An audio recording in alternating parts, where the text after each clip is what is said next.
Buenas noches y bienvenidos y bienvenidas en esta noche fría, 10 de marzo, a una nueva sesión de Orar la Vida.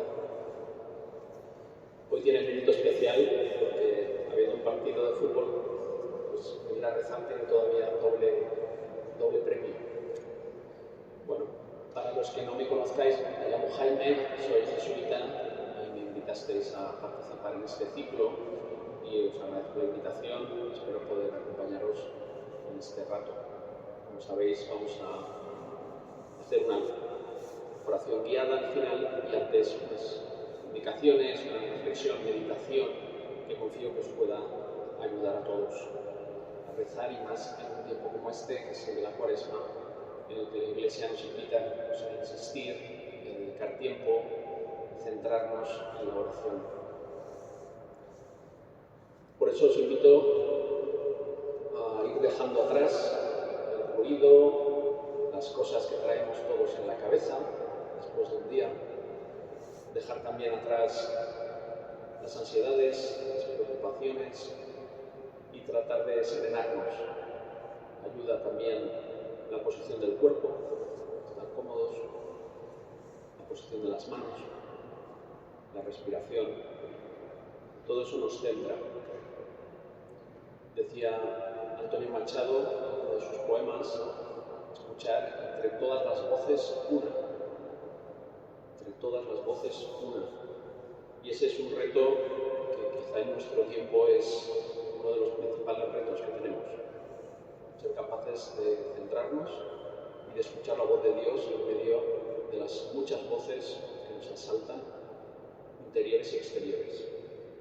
Vamos pues a pedírselo al Señor, que nos centre, que nos ayude a concentrarnos y a rezar.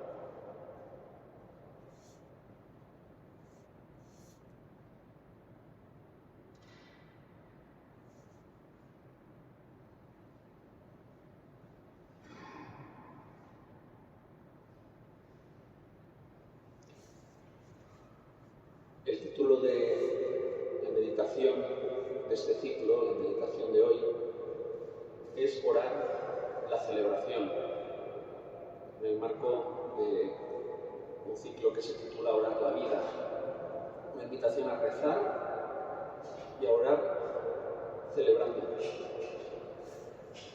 Y uno de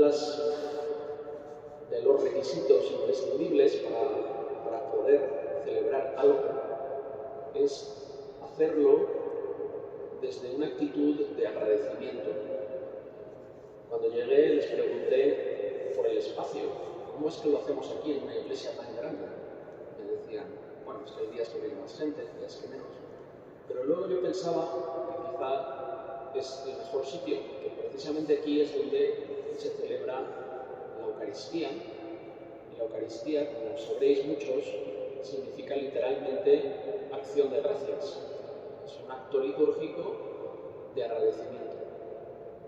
De agradecimiento por la fe, por la vida, por tantos dones que nos recibimos. Y las celebraciones, del tipo que sea, siempre se basan, se conectan con esa experiencia radical que es la experiencia del agradecimiento, la experiencia de la gracia. Es quizá el primer acto reflejo que se le educa a un niño cuando crece, el dar gracias ante las cosas. Es un mecanismo muy sencillo, pero no por ello deja de ser importante con el paso del tiempo. Ojalá al final de la vida podamos decir también gracias por cosas muy sencillas, porque según crecemos nos vamos como atrofiando, nos vamos volviendo más exigentes, nos vamos volviendo más calculadores, y en ese cómputo, en ese cálculo, nos cuesta más acabar dando gracias. Por eso a menudo lo que hacemos es subrayar lo que nos falta, lo que se nos debe.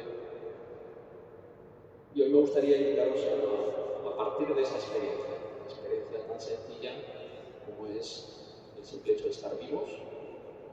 Vivimos porque se nos concedió la vida. Nadie la pide, nadie la solicita, nadie realiza una inscripción en el libro de la vida. La vida se nos da. Y junto a ella otras muchas cosas.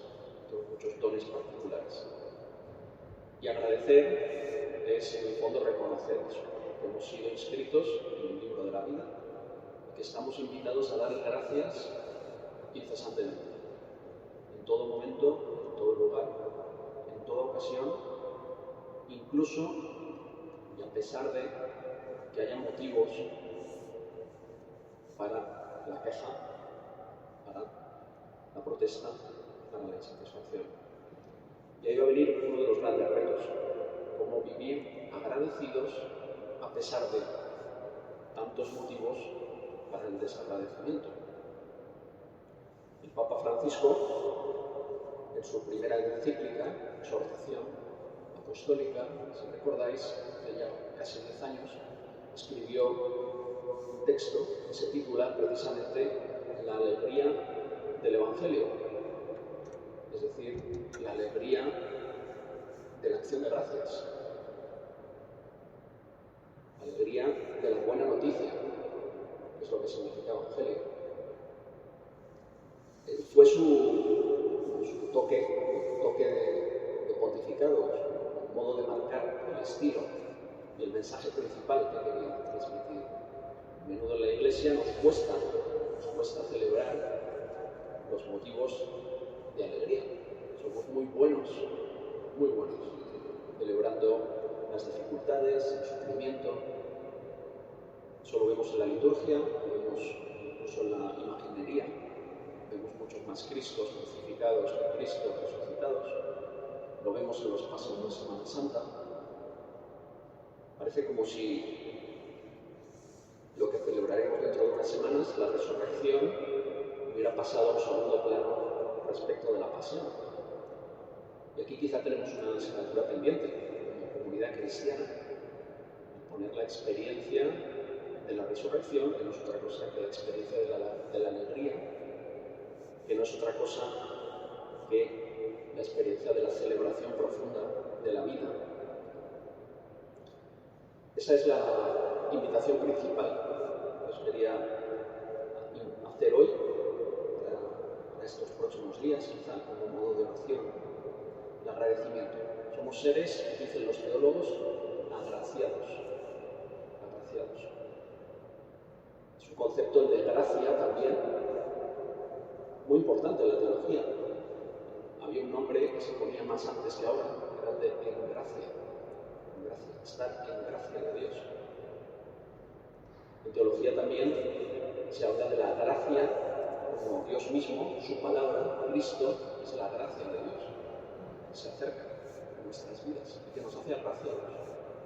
Y como respuesta, como reacción, estamos invitados a dar gracias. Esa sería la oración más básica y al mismo tiempo la más profunda. No por ser sencilla o simple, aparentemente, es algo que podemos dejar atrás. En la tradición cristiana hay una corriente de fondo que habla de la infancia espiritual. No sé si lo habréis oído alguna vez. La infancia espiritual remite a la etapa de la infancia, que es cuando hay intuiciones muy básicas que se captan, que nos acompañan luego siempre. Pero la infancia espiritual no es solo una etapa que superamos cuando entramos en la adolescencia, en la vida adulta, sino que la infancia es una meta también, no solo el origen, es origen y meta. A la infancia estamos llamados a volver, a retornar, a beber el sentido espiritual del término. En la infancia hay intuiciones, que decía antes, básicas, que se captan y que nos acompañan. Lo que pasa es que quedan sepultadas después, con el paso del tiempo, con las muchas experiencias de todo tipo que vamos viviendo, con la propia formación que recibimos, que se oculta bajo razonamientos, bajo expresiones. Y en esa infancia, cuando quizás somos más vulnerables, pero también más permeables a la vida, al regalo de la vida, es cuando intuimos esa importancia de la acción de gracias. Hay una canción muy bonita, ¿no? Conoceréis todos también, de Mercedes Sosa. Gracias a la vida, que me ha dado tanto. una especie de nunc dimittis, que leemos también en los evangelios, aquellos ancianos, el anciano Simeón, que al final de su vida se encuentra con el Mesías, Jesús, y dice: esto es lo que estaba esperando toda mi vida. Te doy gracias, Señor, porque se ha cumplido la profecía, porque has colmado mis expectativas. Y eso está bien, podríamos esperar ese momento que no sabremos cuándo llegará, en el que nos despediremos de la vida. Y si todavía estamos lúcidos y conservamos la memoria, sería el momento adecuado para recorrer despacio, agradecidamente, todo lo que se nos ha dado. Todo lo que se nos ha dado a pesar de lo que echamos en falta. Pero quizás no tenemos que esperar hasta ese momento dramático del final de la vida. Hay un cierto deber del agradecimiento, y luego volveré sobre ello. Estamos invitados insistentemente a vivir agradecidos. Hay, por decirlo así, una deuda de agradecimiento con quien nos dio todo, empezando por la vida. Y eso a veces no lo vemos. Nos metemos en el túnel de la vida sin dar gracias suficientemente. Ese es un ejercicio que yo os invito de ahora y ojalá incorporar cada día o cada cierto tiempo. Dice Francisco también en ese texto de Evangelii Gaudium: la alegría evangelizadora siempre brilla sobre el trasfondo de la memoria agradecida. Es una gracia que necesitamos pedir, no solo fruto de la voluntad, del deseo, de la intención, es un regalo que hay que pedir. Y orar en gran medida es pedir, pedir. ¿Y qué mejor petición que pedir vivir agradecidos? Agradecidos. Me encontraba con esta foto muy bonita de Italia, parece ese pueblo iluminado en medio de la montaña nevada, y en un día frío como este, una foto que caldea también el alma, que eleva el espíritu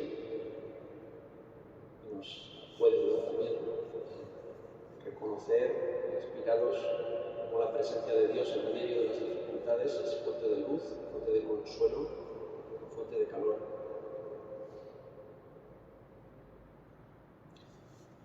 Y cuando no lo tengamos, cuando no tengamos consuelo, no tengamos calor, no tengamos compañía, en la vida a veces se experimentan esas cosas, tenemos un recurso muy valioso, es como una especie de músculo oculto que a veces olvidamos que existe, que es el músculo de la memoria. La memoria.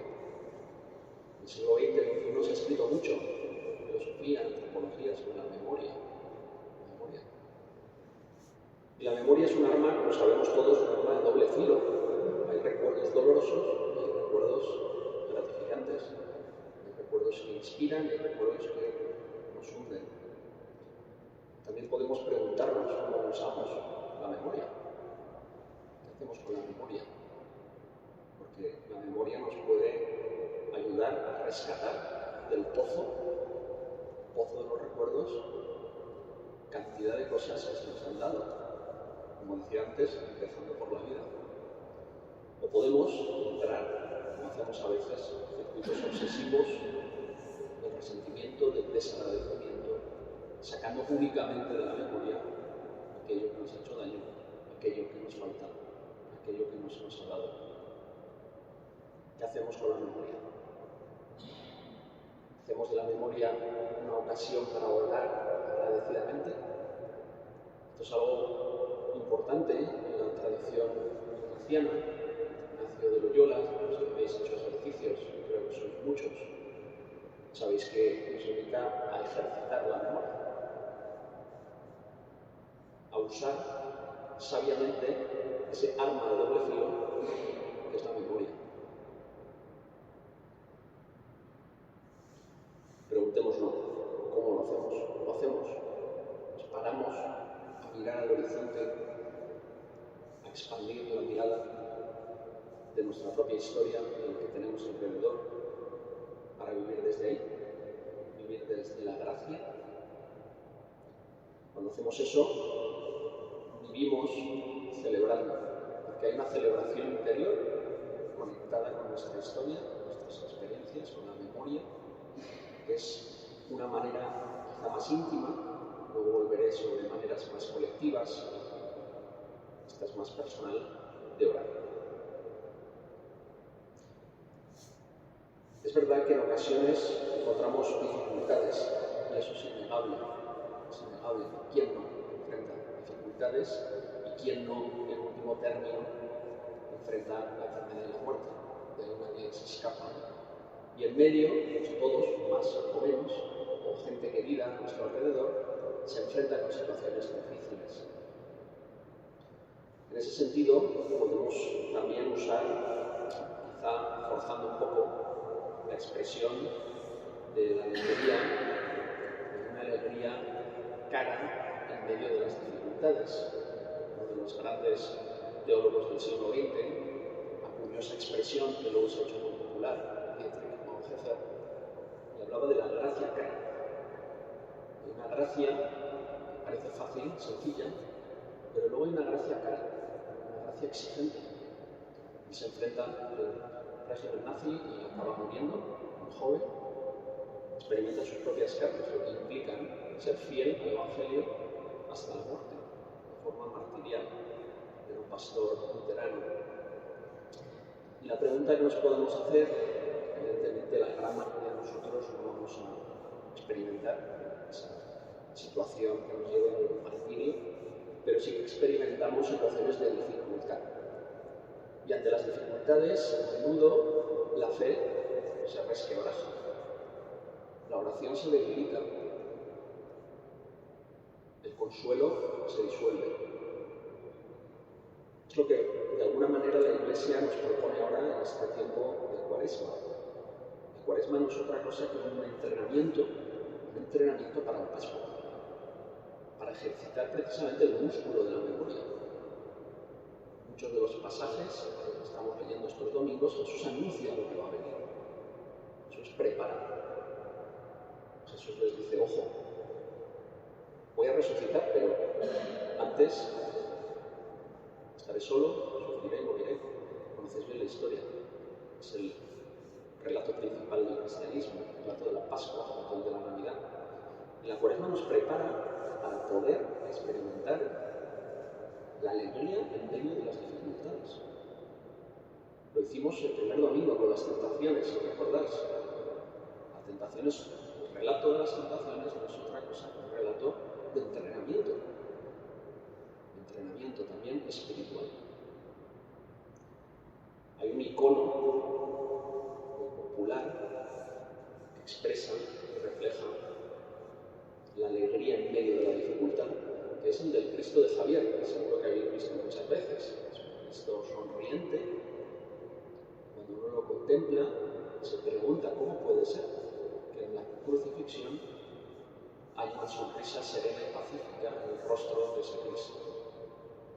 El artista, quien esculpiese esa madera, probablemente tenía en mente, nunca mejor dicho, esa intuición. En medio de la dificultad, en medio del sufrimiento, en medio de las pruebas, se puede seguir experimentando la alegría. Quizá para ello, evidentemente, se necesita un largo entrenamiento. Podemos preguntarnos también, cada uno de nosotros, ¿he sido capaz de vivir una alegría de otro tipo en medio de las dificultades? ¿He sido capaz de seguir celebrando, de seguir orando cuando las cosas no van bien? Porque ese es el reto. Es relativamente fácil orar y celebrar cuando las cosas salen de maravilla, pero cuando no salen, y ahí tenemos, como digo, una invitación. En la historia del pueblo de Israel hay también otra época que expresaría aquello, que es la experiencia del destierro. El destierro. En medio de las dificultades, el pueblo de Israel se pregunta, en aquel salmo, que seguro que habéis también escuchado alguna vez, ¿no? ¿Cómo podemos cantar? ¿Cómo podemos cantar aquí, en Babilonia, los cantos de Jerusalén, los cantos de Israel? Es la misma intuición de cómo en medio de la prueba, en medio del destierro, en este caso en un pueblo entero, no es una experiencia individual, es una experiencia colectiva, cómo podemos seguir cantando, cómo podemos seguir celebrando. Dice así el Salmo: junto a los ríos de Babilonia nos sentábamos y llorábamos al acordarnos de Sion. En los álamos de la orilla colgábamos nuestras arpas. Allí, los que nos tenían cautivos nos pedíamos que entonáramos canciones. Nuestros opresores nos pedían estar alegres.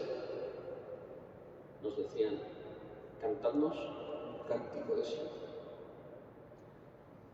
El salmo continúa, pero la pregunta que resuena al fondo de ese salmo es: ¿cómo podemos celebrar en medio del destierro? ¿Cómo cantar las canciones del Señor en una tierra extraña? No lo dice, y que es donde quizás podemos completar y usar la imaginación. A lo mejor hemos de cantar otras canciones, a lo mejor hemos de cantar con otro tono, con otra melodía, con otra letra, pero no dejar de cantar, no dejar de cantar.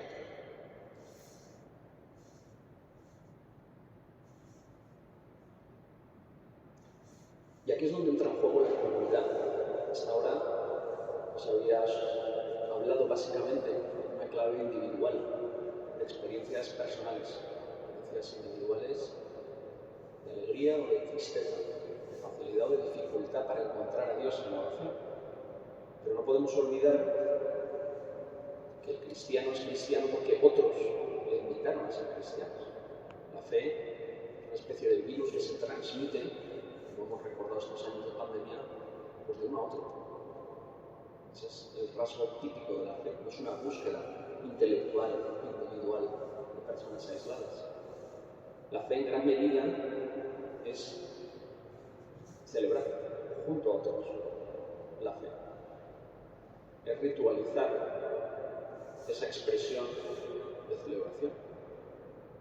O dicho de otra manera, es concelebrar. Puedo celebrar si no celebro. No me voy a celebrar yo solo, ¿verdad? Tomo una cerveza en un bar, en una barra, es bastante triste aquello, ¿no? De otras maneras, podríamos poner otros ejemplos. Puede ser casi que una caricatura, ¿no?, de la celebración. Celebramos por lo que estamos expresando con Dios, que es una posibilidad. Con los otros, que es algo que solemos normalmente asociar la celebración, con celebración. Podemos también celebrar con la creación, la propia creación que alaba al Creador. La Biblia está llena de salmos, de reflexiones, donde las aguas, los montes, los ríos, las aves, los árboles alaban y glorifican a Dios. Podemos también sumarnos a la belleza de la creación que alaba a su Creador. Pero en cualquier caso, ya sea junto a Dios, ya sea junto a otro, ya sea junto a la creación, vivir la fe es celebrarla, es compartirla, es de alguna manera dejar que resuene. Hay un filósofo de origen coreano que está en Alemania, que seguro que quizá algunos han escuchado el nombre, se llama Byung-Chul Han, y tiene pequeños libros, reflexiones cortas sobre cuestiones contemporáneas, es una mezcla de filósofo y sociólogo. Tiene un pequeño libro que leí hace poco que se llama La desaparición de los rituales, donde analiza nuestra sociedad contemporánea occidental, y uno de los rasgos del diagnóstico que emite es que los rituales se han debilitado, y no se refiere solo a los rituales religiosos, se refiere a los rituales sociales, culturales, cívicos, que en otras épocas eran algo central en la sociedad. Y él dice así: los rituales generan una comunidad de resonancia, que es capaz de una armonía, de un ritmo común.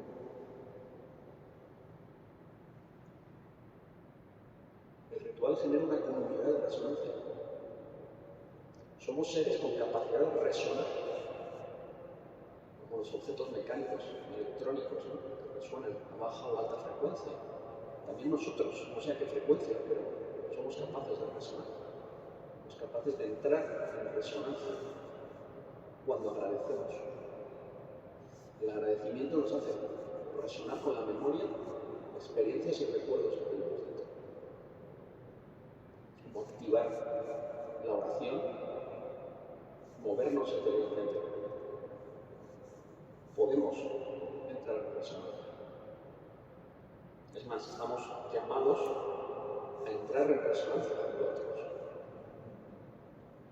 Y esa es la dimensión comunitaria de la oración y de la celebración de la vida, en la que estamos llamados como creyentes. La celebración, digo, es siempre con celebración, ya sea con Dios, que puede ser en el silencio de la oración, en el canto, en la lectura de la escritura, en el rezo del rosario, en la oración contemplativa ante Cristo sacramentado. Esas son oportunidades de celebración con Dios, con los otros, con la familia, con los amigos, con los compañeros de trabajo,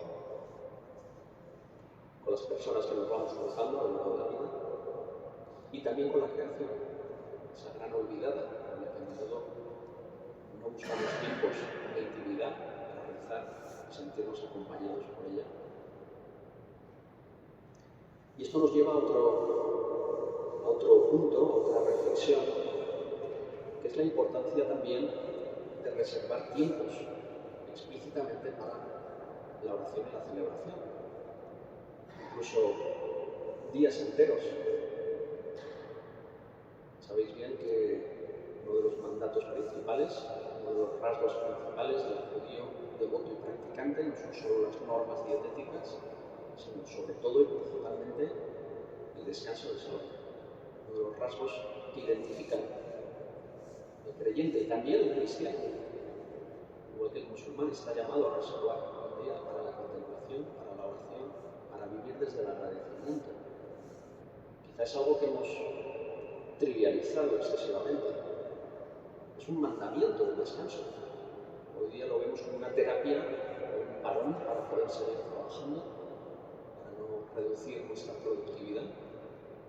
Sin embargo, el descanso es algo que tiene valor en sí mismo, es algo sagrado. Y el descanso es el modo principal de descansar en Dios, de celebrar junto a Dios. Reservar esos tiempos junto a Dios para dar gracias, para alabar al Señor, para descansar junto a Él, junto a otros, en silencio, o rezando o participando en los sacramentos. Preguntémonos también qué hemos hecho nosotros con los rituales, no solo con los rituales sacramentales de los que seguro que participamos. Preguntémonos si como práctica espiritual hemos creado nuestros propios rituales, si cuidamos los espacios y los tiempos para orar. Me decía el otro día una persona, pues yo aprovecho cuando bajo en el ascensor, rezo una Ave María. Pequeñas ejaculatorias, pequeñas devociones que nos permiten dar profundidad a la jornada, permiten reconocer a Dios, nos permiten vivir agradecidos, a veces con pequeños detalles, pequeños gestos, que si no los introducimos en nuestros días a días, en nuestras rutinas, no los ritualizamos, se escurren y desaparecen. Son como oportunidades para agradecer que no hemos aprovechado. Nos tomamos en serio esto, la concelebración, la ritualización. Tenemos una llamada, todos, como cristianos. Tenemos también una llamada a tomarnos en serio la cuestión de la alegría de la que empecé hablando. es un acto que parece trivial, pero no es nada evidente. Nos sale de manera mucho más natural compadecernos de los demás, incluso de los peores enemigos, llorar con ellos ante la tristeza, ante la pena, ante el sufrimiento. Pero nos resulta mucho más difícil concelebrar la alegría, el éxito, bien de los otros, a menos que sean algunos muy cercanos, ¿no? ¿Por qué esa simetría? ¿Qué nos cuesta mucho más celebrar sinceramente con alegría el bien del otro que compadecernos y acompañar el sufrimiento y el dolor del otro? Y de nuevo hay un desajuste, como os decía, ¿no? Como en los Cristos de las iglesias o los pasos de Semana Santa, hay una desproporción entre la experiencia de la Pascua, de la Pasión y la muerte y la experiencia de la resurrección. Nos encaminamos hacia ella en este tiempo. Preguntémonos, pidamos quizá, porque no es solo cuestión de desear, podemos pedir, vivir con más profundidad la alegría, la concelebración de los demás. Podemos pedir explícitamente, Señor, hazme agradecido y capaz de alegrarme más del bien de los demás. No depende solo de nosotros, no es cuestión de fuerzas, de puños, de horas de oración, de la iglesia o de la habitación. Es algo que se pide y ojalá se nos conceda. Porque cuando nos alegramos con otros, también reconocemos con más naturalidad y con más espontaneidad la acción de Dios en el mundo. Y nos descentramos y dejamos de pensar solo en si yo soy y vivo agradecido. Empiezo a agradecer junto a otros, con otros, agradecer por otros. Esas preposiciones, que puede parecer un juego de palabras, dicen más de lo que parece. ¿Somos capaces de todo ello? De orar por otros, de pedir por otros, de alegrarnos con otros.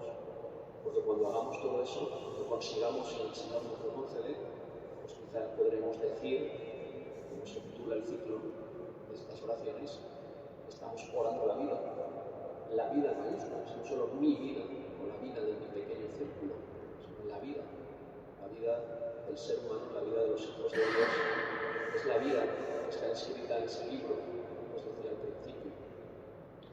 Pero podemos pedir al Señor que nos conceda eso, que nos conceda tener una memoria agradecida, ejercitada, que nos lleve a la celebración y a la concelebración junto a otros.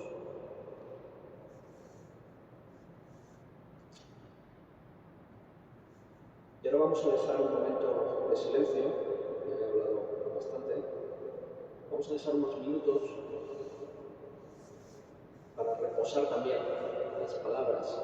Las palabras son como una especie de torrente que arrastra sedimentos y que conviene de vez en cuando parar en un estanque, en un embalse, para que se depositen al fondo, para poder ver con más claridad. Vamos a dejar pues ahora un par de minutos en silencio y después pasaremos a la lectura de unos salmos de acción de gracias, para que ojalá resuenen, que sean textos antiguos, milenarios, ojalá resuenen también con nuestra propia experiencia, que esa experiencia de agradecimiento de otros creyentes entre dentro de nosotros y nos permita también cada vez más vivir agradecidos.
Recordamos la experiencia del pueblo de Israel en medio del destierro, la experiencia de esa gracia cara, de esa gracia difícil, de esa alegría costosa, pero posible.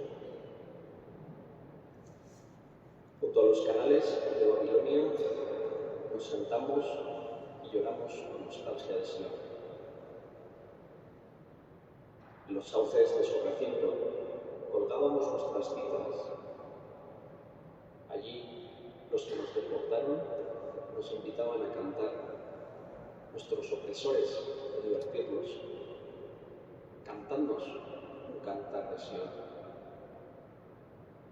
Pero ¿cómo cantar el canto del Señor en tierra extranjera?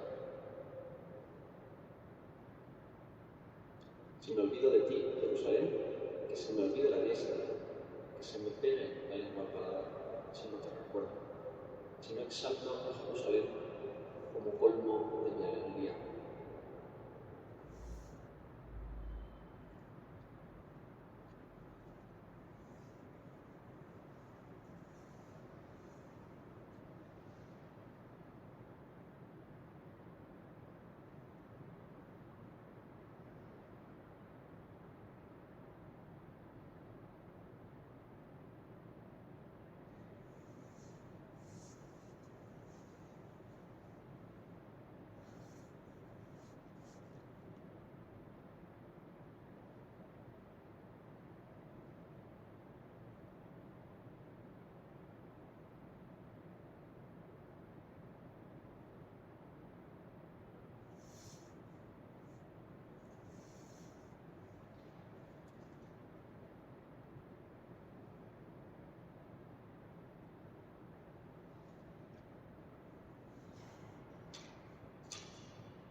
Y el Salmo 136 expresa también una celebración comunitaria y de una expresión de agradecimiento por todos los dones recibidos.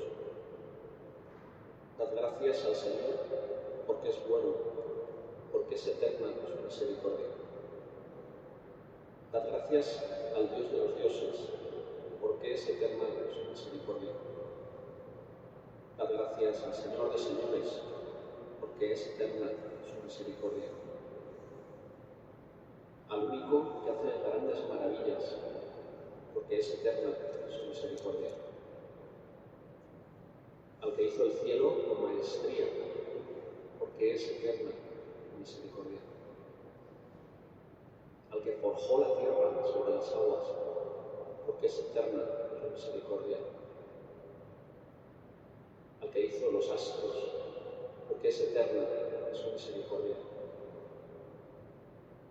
El sol, gobernador del día, porque es eterna su misericordia. La luna y estrellas, gobernadoras de la noche, porque es eterna su misericordia. Al que hirió a los primogénitos egipcios, porque es eterna su misericordia. Sacó Israel en medio de ellos, porque es eterna su misericordia. Con mano fuerte, con brazo extendido, porque es eterna su misericordia. El que partió el mar rojo, porque es eterna su misericordia. Hizo pasar por el medio de Israel, porque es eterna su misericordia. Y arrojó al faraón con su ejército en el mar, porque es eterna su misericordia. Al que condujo a su pueblo por el desierto, porque es eterna su misericordia. El que hirió a reyes poderosos, porque es eterna su misericordia. Y dio muerte a reyes famosos, porque es eterna su misericordia. Sihón, rey amorreo, porque es eterna su misericordia. Y entregó su tierra en heredad, porque es eterna su misericordia. En heredad a Israel, su siervo, porque es eterna su misericordia. Que en nuestra humillación se acordó de nosotros, porque es eterna su misericordia. Y nos libró de nuestros opresores, porque es eterna su misericordia. Él da alimento a todo viviente, porque es eterna su misericordia. Dad gracias al Dios del cielo, porque es eterna su misericordia.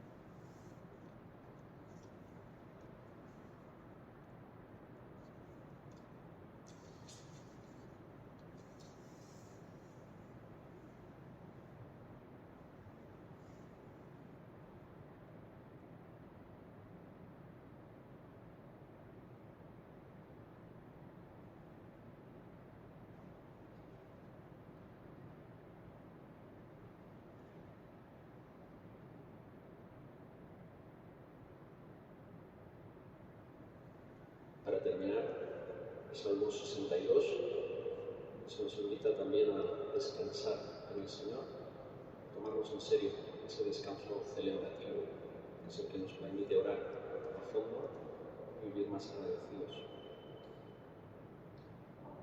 Solo en Dios está el descanso, alma mía. De Él viene mi salvación.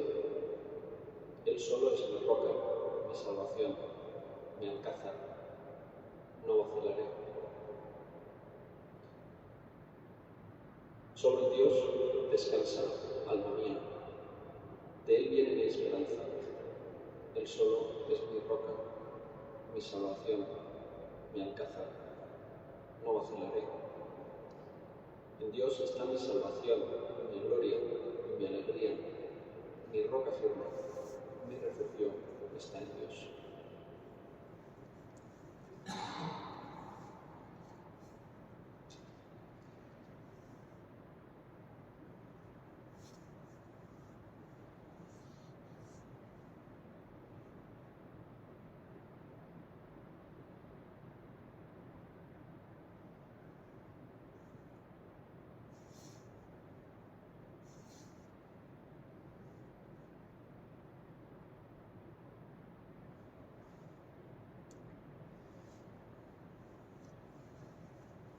Y terminamos este rato de oración comunitaria juntos diciendo: Padre nuestro que estás en el cielo, santificado sea tu nombre. Venga a nosotros tu reino. Hágase tu voluntad en la tierra como en el cielo. Danos hoy nuestro pan de cada día. Perdona nuestras ofensas, también nosotros perdonamos a nuestros ofensores. No nos dejes caer